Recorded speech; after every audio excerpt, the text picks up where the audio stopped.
Glória a Deus. Irmãos, Romanos capítulo 8, 29 e 30, diz assim a palavra do Senhor.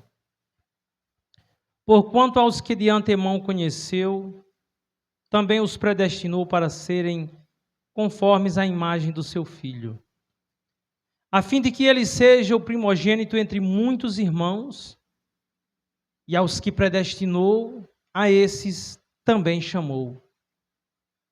E aos que chamou, a esses também justificou, e aos que justificou, a esses também glorificou. Até aqui, irmãos.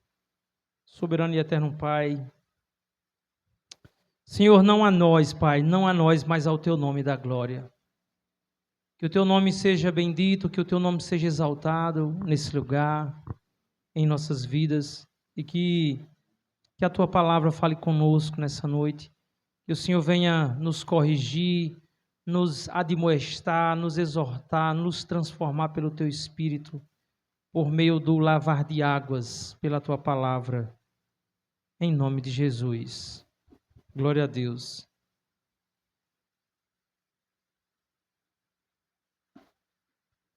Irmãos, nós vamos meditar nessa noite sobre a palavra chamado.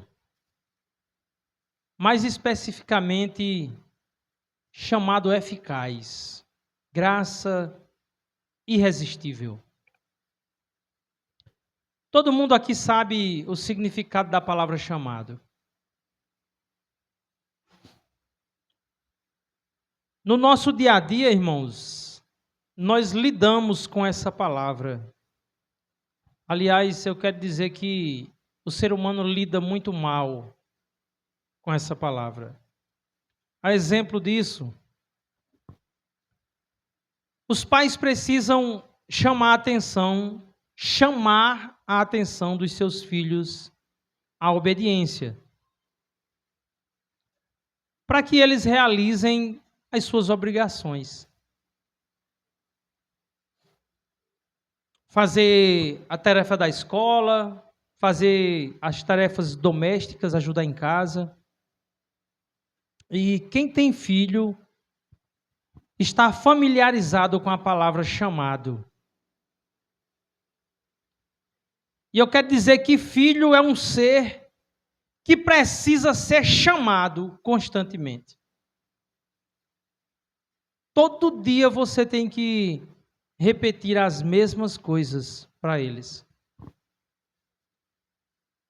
Eu tenho certeza, irmãos, que cada um de vocês aqui que tem filho, na casa de vocês também é assim. Quem tem filho sabe do que eu estou falando. Então eu não preciso ter acesso à casa dos irmãos para saber que lá funciona da seguinte forma. Você certamente diz, filho, vai escovar os dentes?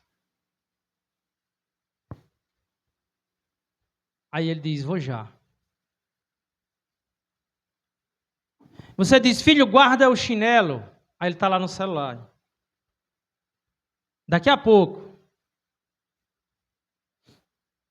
Filho, tira a toalha molhada de cima da cama.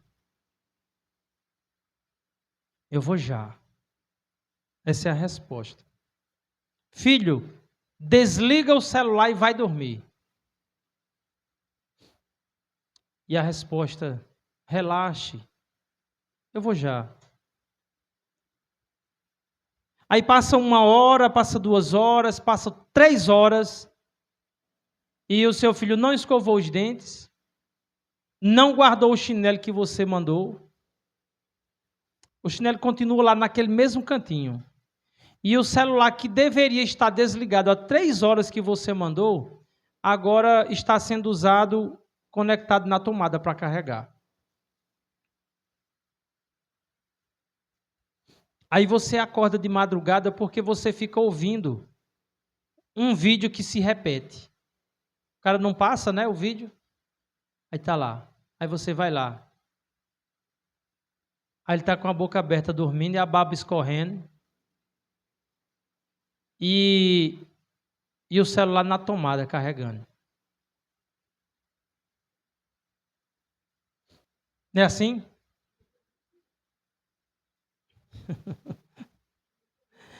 A gente começa a se perguntar, será que esses meninos vieram tudo com defeito de fábrica? Aí, irmãos, a gente lembra da palavra de Deus, e a palavra de Deus diz que sim, eles vieram sim com defeito de fábrica. Todos eles. Todos nós. O nome técnico desse defeito de fábrica é pecado original. É um aplicativo que vem instalado no camarada desde lá do Éden. Já vem instalado.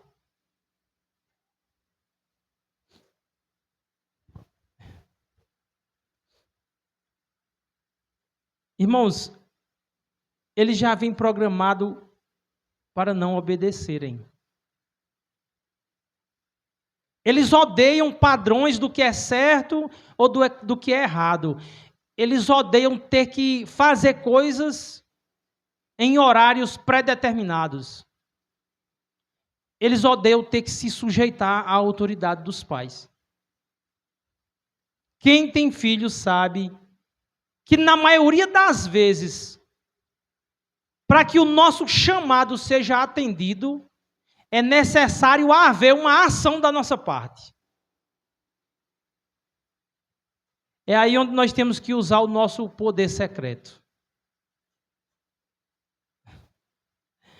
Esse poder secreto, irmãos, quando usado na medida correta, geralmente o menino passa uns 5 dias veloz e obediente.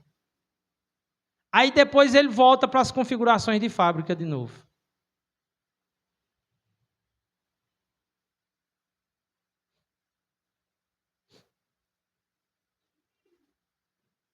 Então, a menos que usemos a nossa autoridade de pais e tiremos os privilégios deles, eles continuam fingindo que não ouve o nosso chamado, que não ouve a nossa voz, o que a gente está mandando. Isso acontece, irmãos, porque o nosso chamado não tem nenhum poder.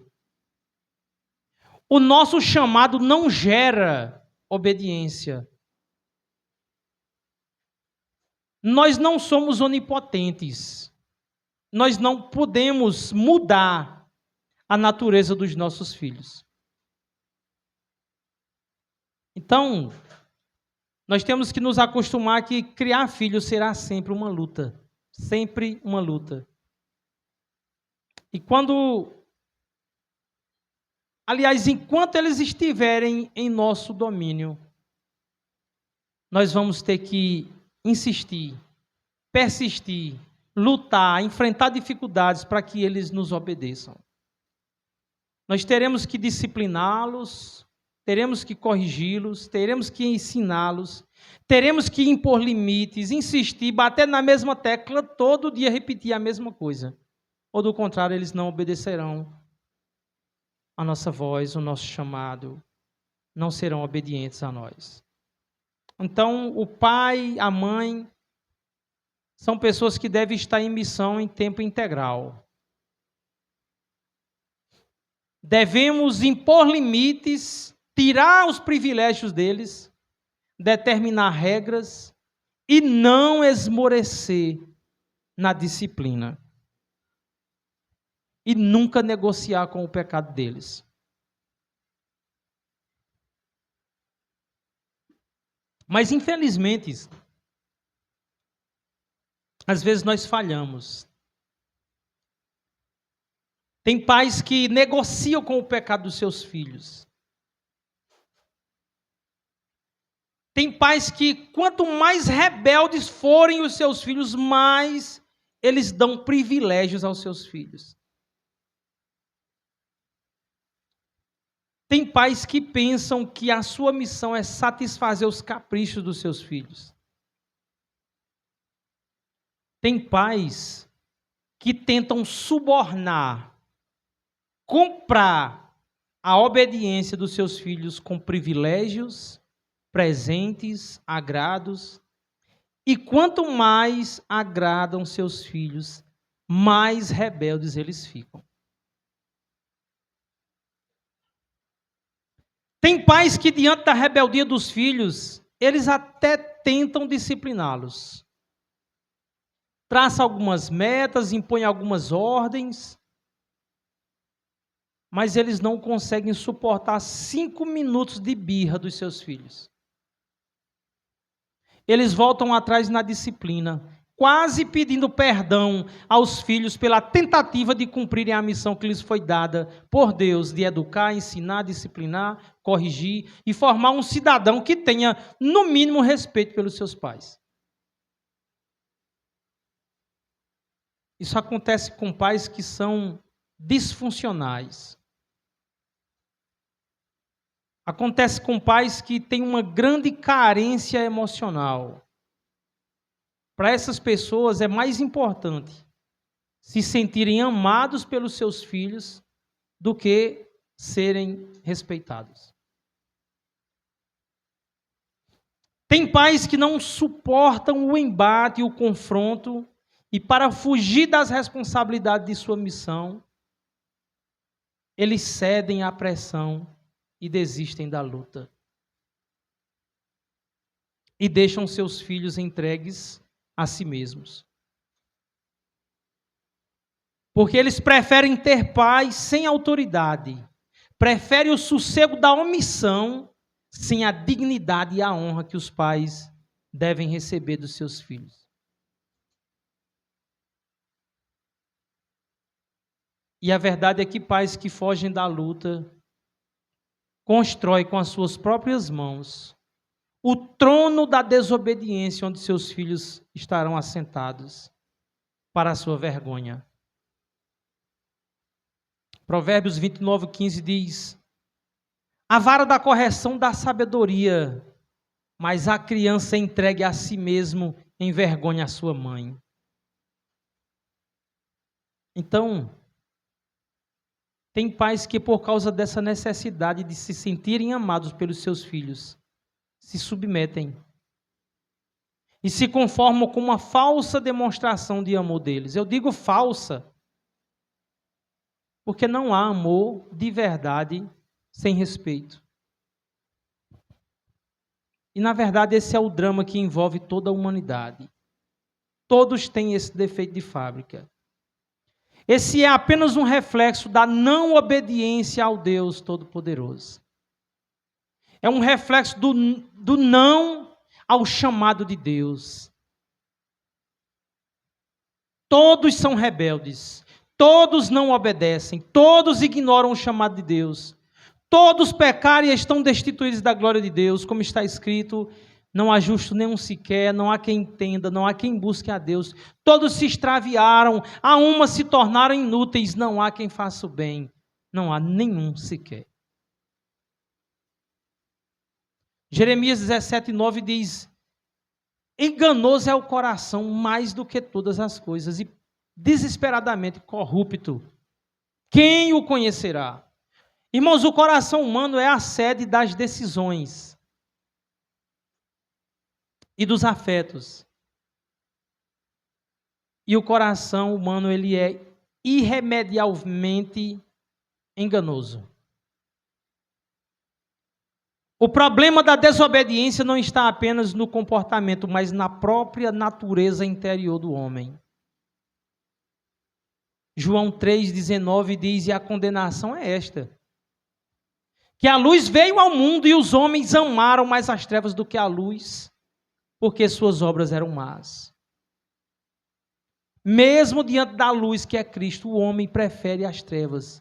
Isso mostra que a rejeição a Deus, ela é voluntária. Ela brota do coração dos homens.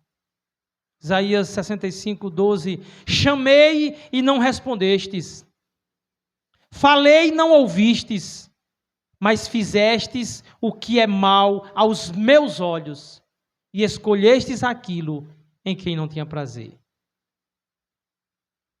Deus chama, mas o povo não responde.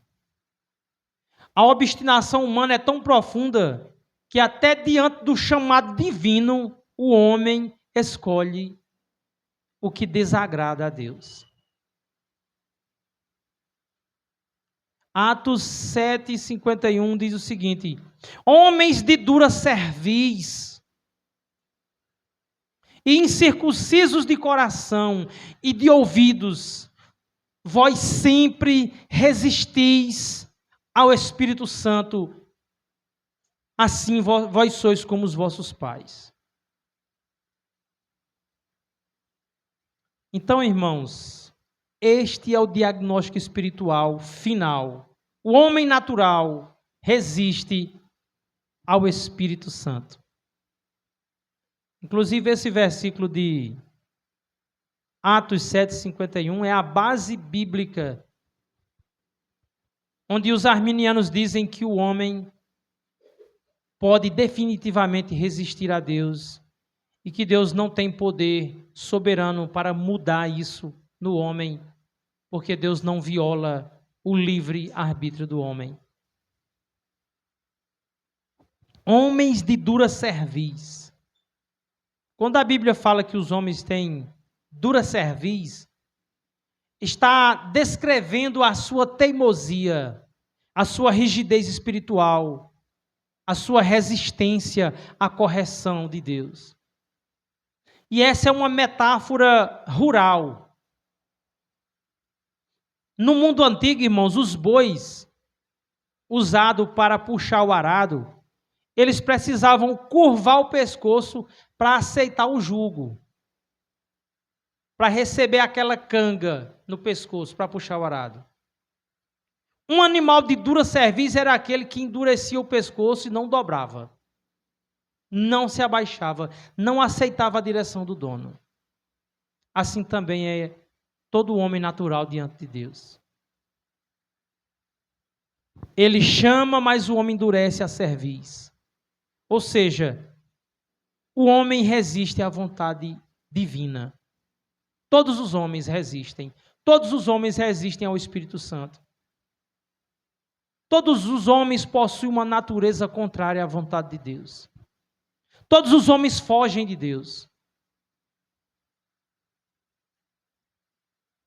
E a menos que Deus chame com poder, com ação soberana, a menos que Deus faça um milagre, os homens continuam odiando a ideia de obedecer a Deus. E é sobre esse chamado soberano, esta graça irresistível, que eu quero falar nessa noite. É sobre Deus chamar, irmãos, eficazmente para a salvação. É sobre o chamado especial de Deus.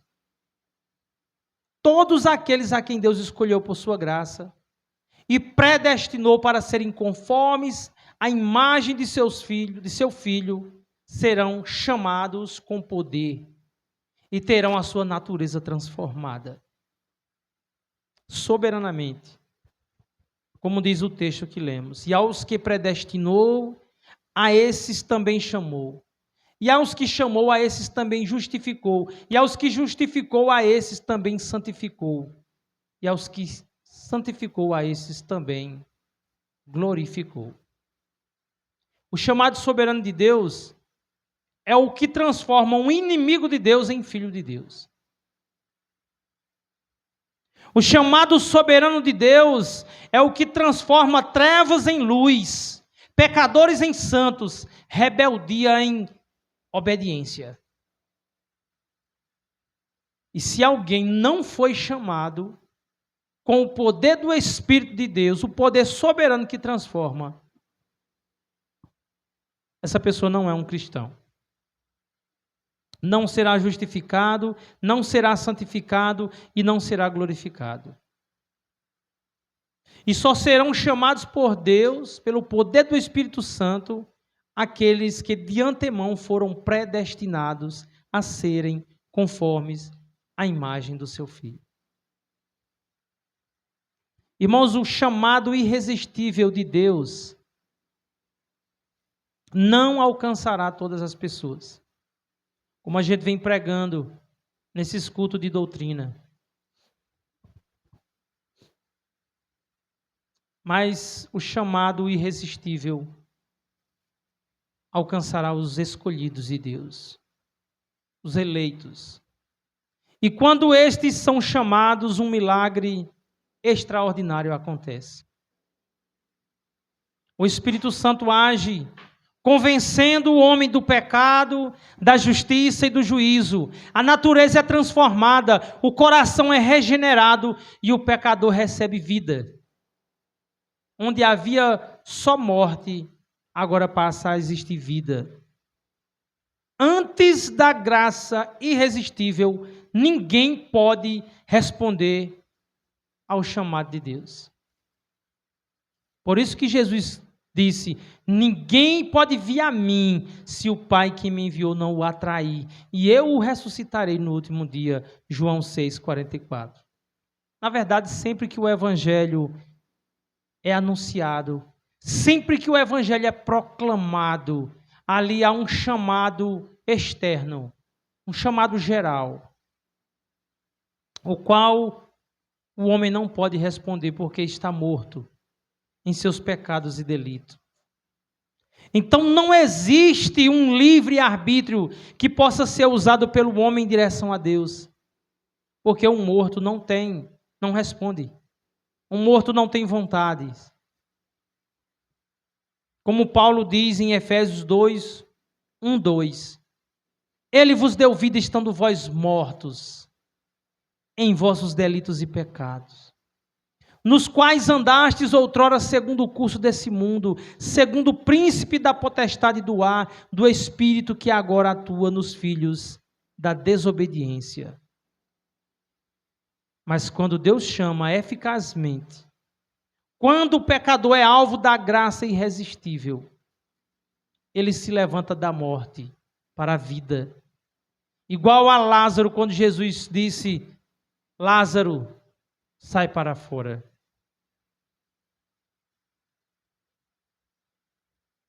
É assim que acontece com todos os que são chamados soberanamente. Foi o que aconteceu com Paulo. Irmãos, Paulo era um religioso fanático, fariseu zeloso, perseguidor da igreja, inimigo de Cristo, cheio de justiça própria, orgulhoso. Mas quando foi atingido pela graça irresistível, Paulo foi transformado, recebeu vida e se tornou o maior pregador que esse mundo já conheceu. Ele diz em Gálatas 1, 13, 17: vocês ouviram falar de como eu costumava agir quando praticava a religião dos judeus. Sabem como eu perseguia sem dó nem piedade a igreja de Deus e fazia tudo para destruí-la. Quando praticava essa religião, eu estava mais adiantado do que a maioria dos meus patrícios da minha idade. E seguia com mais zelo do que eles as tradições dos meus antepassados. Porém, Deus, na sua graça, me escolheu antes mesmo de eu nascer e me chamou para servi-lo. E quando ele resolveu revelar para mim o seu filho, a fim de que eu anunciasse aos judeus, aos não-judeus, a boa notícia a respeito dele, eu não fui pedir conselho a ninguém. E também não fui até Jerusalém para falar com aqueles que já eram apóstolos antes de mim. Pelo contrário, fui para a região da Arábia e depois voltei para Damasco. Então, irmãos, Paulo não tem dificuldade nenhuma em reconhecer que era um inimigo de Deus, que era um religioso fanático, que era cheio de justiça própria. Ele foi o homem que mais pregou a doutrina da depravação total e a salvação somente pela graça, exaltando a soberania de Deus. Mas a maioria dos que se chamam igreja em nossos dias tem dificuldade com as doutrinas da graça. Eles questionam. Para que gastar tempo com doutrinas? Por que vocês ficam repetindo sobre predestinação, eleição, justificação? Porque insistem em assuntos que não é bom para a nossa autoestima. E a resposta, em primeiro lugar, é porque é bíblico. Todos os homens fogem de Deus. E se a graça de Deus não os alcançasse, todos se perderiam. Todos, sem exceção. Se Deus, irmãos, não tivesse escolhido um remanescente, todos caminhariam para a perdição eterna. Todos os homens, sem exceção. Como Isaías diz, Isaías, capítulo 1, verso 9, ele diz: se o Senhor dos Exércitos não houvesse poupado alguns de nós, teríamos sido exterminados como Sodoma e destruídos como Gomorra. Então, glória seja dada a Deus, que Ele poupou alguns, que escolheu, que chamou, justificou e glorificou todos os que Ele escolheu antes da fundação do mundo. Em segundo lugar, nós precisamos da doutrina, porque ela afeta a nossa vida prática. A doutrina molda a nossa fé, molda a nossa prática, molda o evangelismo, molda a pregação no púlpito. A doutrina molda a nossa visão de mundo. Sem a doutrina, os homens são guiados pelas suas emoções, pelos seus pressupostos, pelos seus sentimentos, pelos seus achismos. E Deus nunca receberia a glória devida sem a doutrina bíblica. As pessoas dizem assim: eu não acredito que essas doutrinas sejam importantes. Muitos crentes dizem isso. E é por isso que elas diminuem o Deus Pai. Diminuem a obra da cruz, tratam Cristo como um dependente emocional, que fica implorando que o pecador lhe aceite. É por isso que o Espírito Santo é tratado como um coitado, que tenta convencer do pecado, da justiça e do juízo, mas não consegue, porque não pode ferir o arbítrio do pecador.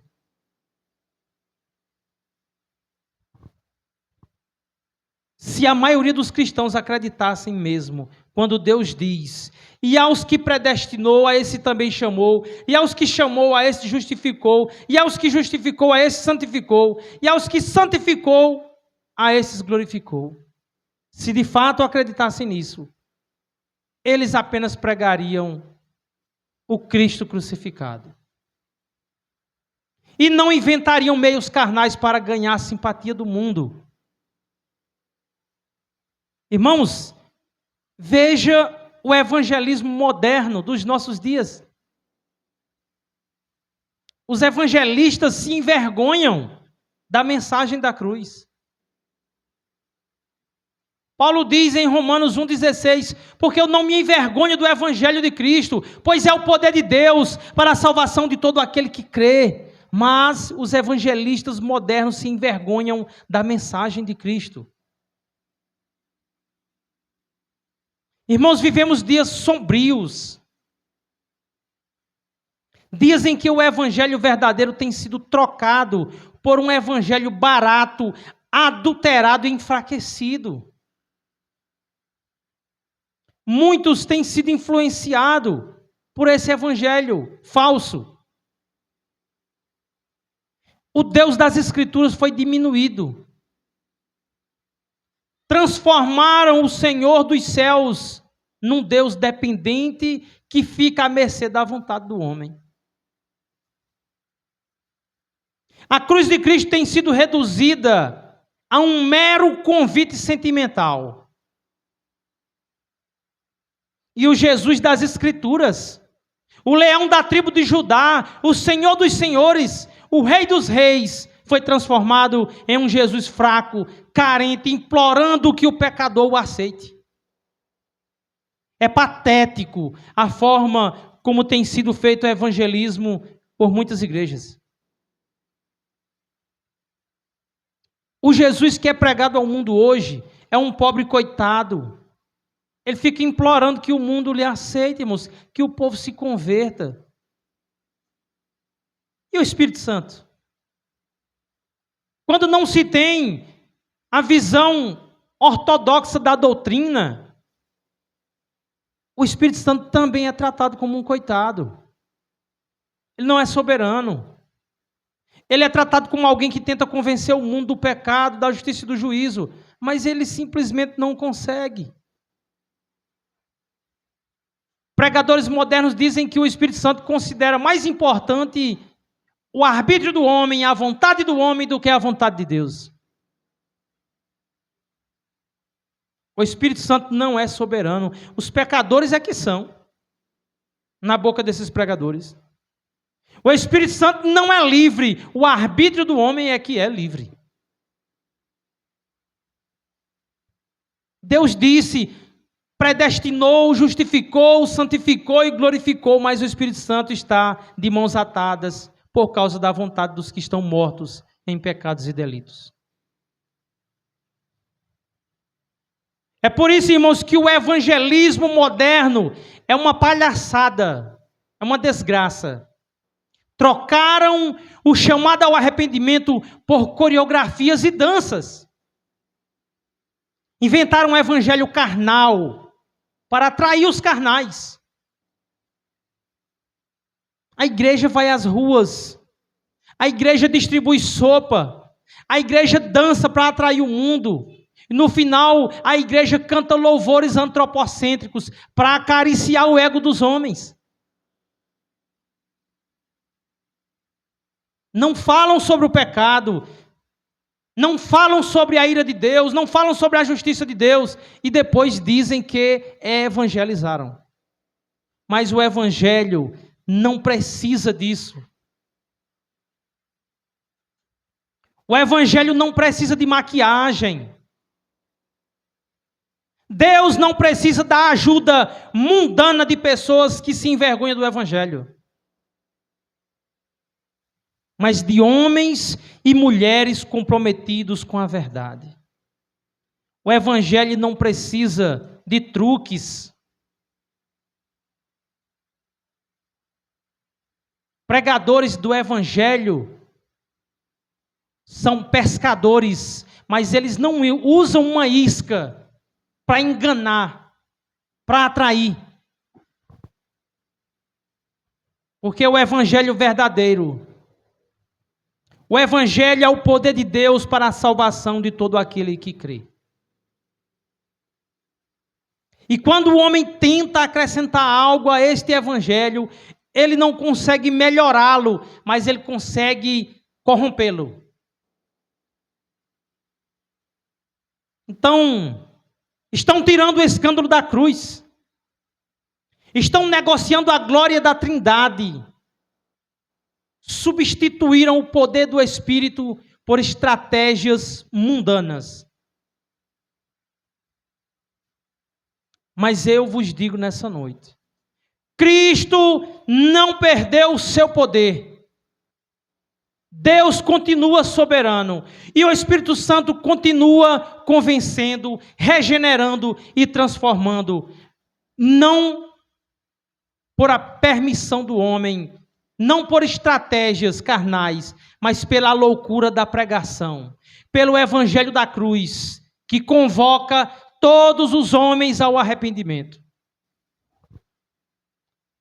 Mas pregadores modernos não falam sobre arrependimento. Essas pessoas não têm nada a ver com Cristo. São falsos crentes. Irmãos, Paulo percorreu o mundo pregando arrependimento. Quando Paulo chegava numa cidade, ele primeiro pregava aos religiosos. Ele ia nas sinagogas dos religiosos, dos judeus, e anunciava o Cristo crucificado. Ele dizia, aquele Messias que vocês esperam já veio e cumpriu a sua missão. Se arrependam. Os religiosos ficavam enfurecidos. Os religiosos levavam Paulo diante das autoridades. Isso aconteceu quando Paulo chegou em Tessalônica, com Silas. Foi necessário que Paulo fugisse da multidão.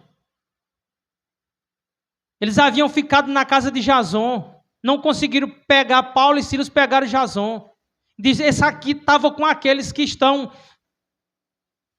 deturpando. A palavra não é bem essa, estão transtornando o mundo.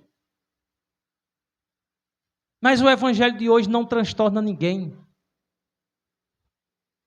Paulo chega em Atenas, lá em Atos 17:30, veja a mensagem de Paulo. No passado, Deus não levou em conta a ignorância das pessoas acerca dessas coisas.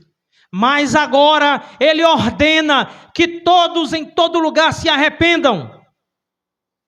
Pois Ele estabeleceu um dia para julgar o mundo com justiça, por meio do homem que Ele designou e mostrou a todos que esse homem, quem é esse homem, ao ressuscitá-lo dos mortos.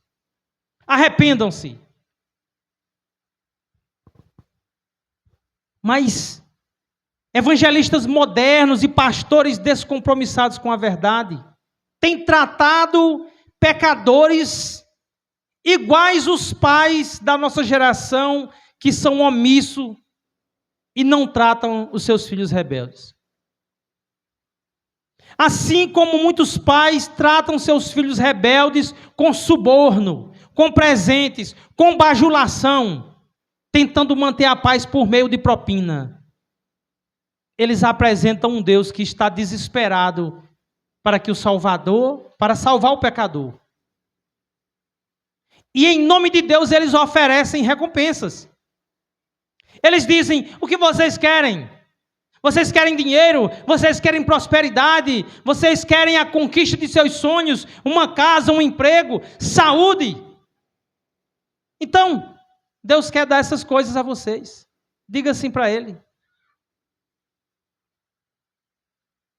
Outros se esforçam para mostrar que a igreja local é igual à Disney. É uma instituição empenhada no lazer e diversão dos seus membros. Um evento para cada faixa etária. Um evento mundano. Que eles chamam de cultinho infantil, culto de jovens, culto disso, culto daquilo, mas a Bíblia não fala essas coisas. A palavra de Deus é para todos.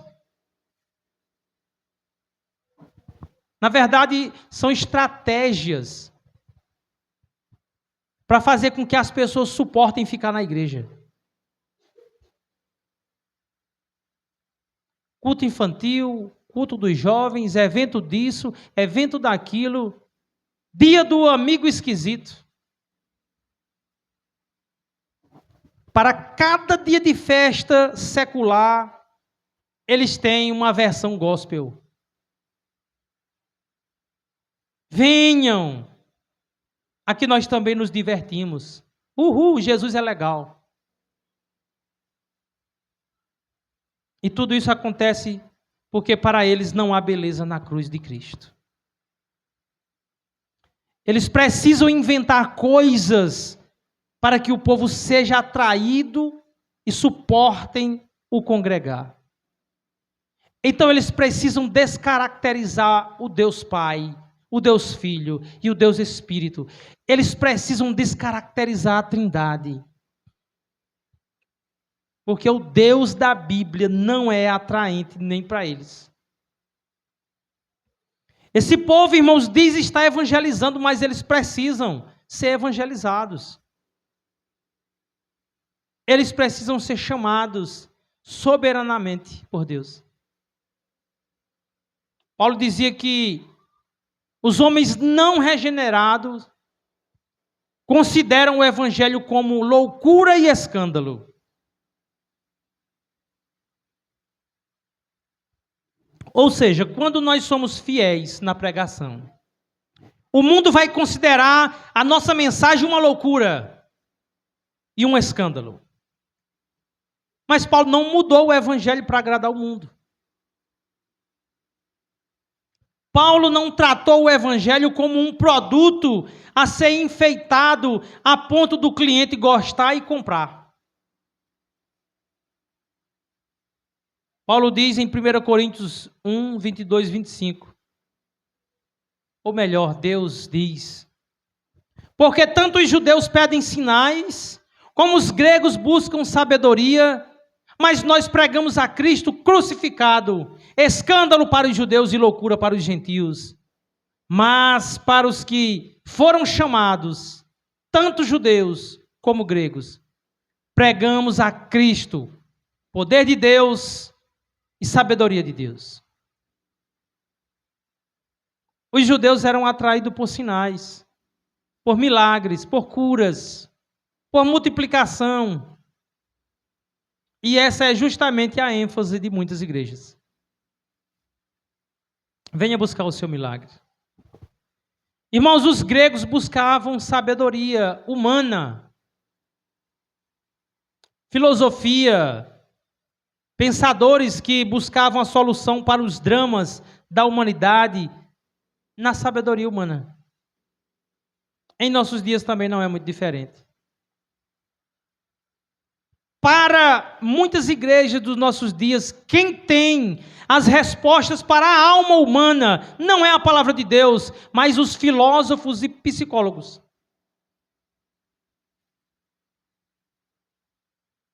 Em nossos dias, os eventos das igrejas hoje são recheados de psicologia.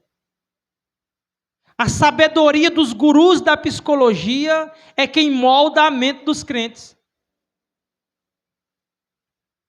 Mas Paulo disse que a loucura de Deus é mais sábia do que os homens, e a fraqueza de Deus é mais forte do que os homens. Mas a igreja está mergulhada na sabedoria humana. Não é o que Deus diz, mas o que Jean Piaget diz. O que Carl Rogers diz, o que Sigmund Freud diz. São os pensadores ateus quem dá esperança e ensina os crentes a lidarem com seus dramas, suas frustrações, seus medos e sua ansiedade. Hoje, quase todo evento dentro das igrejas evangélicas está envolvido a psicologia. Deus não é suficiente. E há um dito popular no meio dos cristãos que existe ansiedade que não é pecado. Mas eles nunca definem isso.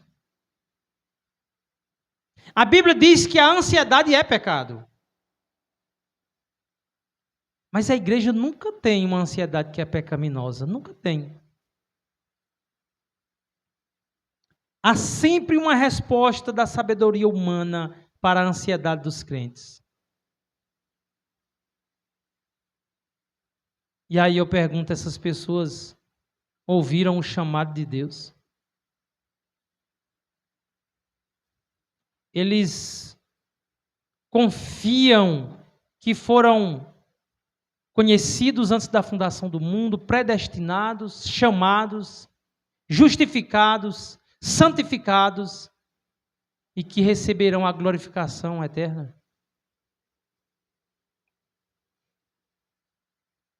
Enfim, eu quero dizer que Deus chama os eleitos de forma irresistível. E quando Deus chama, algo acontece na vida dos eleitos. Paulo lançou fora tudo o que ele considerava grande e importante.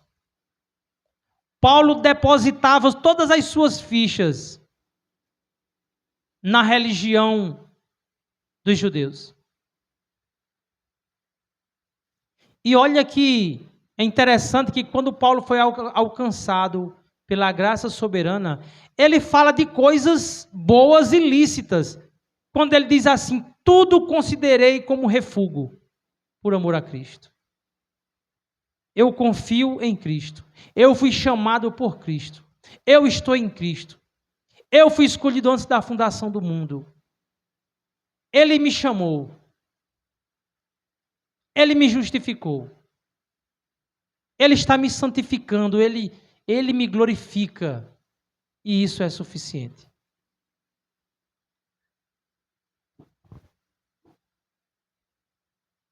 Quando Deus chama, Ele justifica pela sua graça e não por méritos humanos. Ele santifica e glorifica os que são chamados. Eles recebem todas as sortes de bênção espirituais nas regiões celestiais em Cristo. Porque o chamado eficaz de Deus, diferente do nosso, que não produz nada, produz tudo o que é necessário. O chamado eficaz de Deus produz o que Ele determina. Irmãos, nosso chamado, a nossa pregação, ela chega somente até os ouvidos. E somente Deus, por meio do seu Espírito, pode fazer chegar ao coração. Ninguém tem autorização de Deus para deturpar o Evangelho, tirando o escândalo da cruz, para que o pecador o considere atraente. Só temos que levar o Evangelho da cruz aos ouvidos das pessoas. E Deus se encarregará de levar aos ouvidos daqueles que Ele quiser. Atos 16, 14 diz: certa mulher chamada Lídia, da cidade de Tiatira, vendedora de púrpura, temente a Deus, nos escutava. O Senhor lhe abriu o coração para entender as coisas que Paulo dizia. Lídia era uma mulher temente a Deus. Lídia era crente? Quando a Bíblia diz que Lídia era uma mulher temente a Deus, na verdade era assim que os judeus chamavam os prosélitos, os gentios convertidos ao judaísmo. Então ela ouviu falar do Deus da Bíblia, Deus de Abraão, o Deus de Isaac e de Jacó, mas por meio de Paulo, ela ouviu sobre o Cristo crucificado e Deus lhe abriu o coração. Lídia foi chamada irresistivelmente. Lídia foi chamada soberanamente à comunhão de Cristo. E Paulo não teve que adulterar o Evangelho para agradar o mundo, para convencer quem quer que seja. Porque a obra da salvação pertence a Deus. E nunca, jamais aos homens. Paulo diz em Gálatas 1, verso 10, por acaso eu procuro a aprovação das pessoas? Não. O que eu quero é a aprovação de Deus. Será que agora estou querendo agradar as pessoas? Se estivesse, eu não seria servo de Cristo. Mas muitos cristãos dizem, irmão, mas olha, se a nossa mensagem estiver centrada apenas na cruz de Cristo, nas doutrinas da graça, nas doutrinas que fluem da cruz, as pessoas não vão gostar.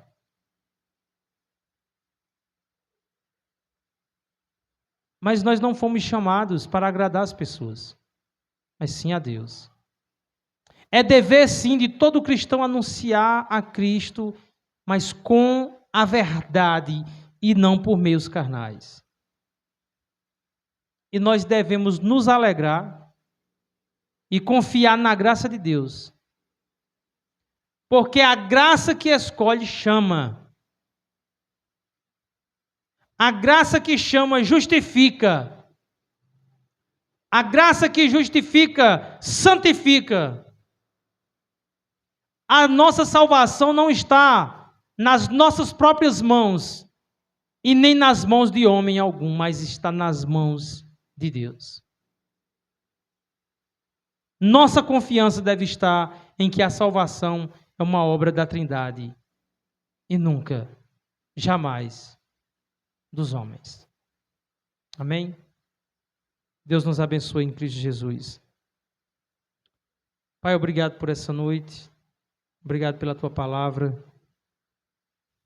Senhor, nos ensine a tua palavra, molda a nossa mente, molda o nosso pensar, nosso agir, por meio da tua soberana palavra, por meio do teu chamado eficaz, por meio do teu Santo Espírito. Pai, em nome de Jesus, nos fortaleça em teu Filho, nos guie a toda a verdade. Faça isso para a nossa alegria e para a tua glória, em nome de Jesus. Vamos louvar, irmãos. Amém.